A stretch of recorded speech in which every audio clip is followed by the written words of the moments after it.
What's up for October? Some great moon and planet pairings, a mission to a metal-rich world, and a partial eclipse of the sun. On October 2nd, the moon rises a couple of hours after sunset, appearing super close to the Pleiades star cluster. Look for them low in the east after around 10 p.m.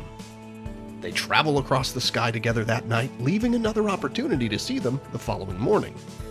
In the pre-dawn sky on October 3rd, the moon appears a couple of finger widths apart from the Pleiades, having moved a bit in its orbit around Earth during the night. Look for them high in the southwest, flanked by Jupiter and the bright red giant star Aldebaran in Taurus. On October 10th, look for Venus in the east before sunrise, accompanied by a slim crescent moon. And in between them, the bright heart of Leo the Lion, bluish-white star Regulus. On October 23rd, look toward the south an hour or two after sunset to find the moon, about 70% illuminated, hanging just beneath the planet Saturn. Their close proximity in the sky will make for some easy telescope viewing of these two skywatching favorites. The following evening, the moon will still be nearby, having moved to the east of Saturn. The full moon on October 28th rises together with planet Jupiter. These are two of the brightest objects in the sky, and seeing them so close should make for quite an impressive sight. When you gaze up at Venus, or Mars, Mercury, or even at Earth beneath your feet, do you ever wonder how these planets formed out of stardust? That's how planetary scientists think too. And this month, NASA's launching a spacecraft to seek insights into how the terrestrial planets developed. NASA's Psyche spacecraft is planned to launch in October on its multi-year journey to an asteroid of the same name.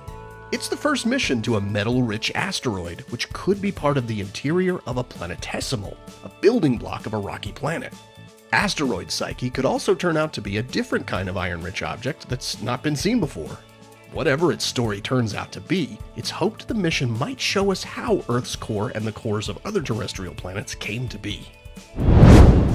On October 14th, skywatchers in the Americas will have an opportunity to see a special type of solar eclipse called an annular eclipse.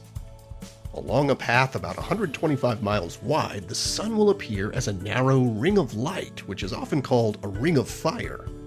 This narrow circle shape is also known as an annulus, giving this type of eclipse its name.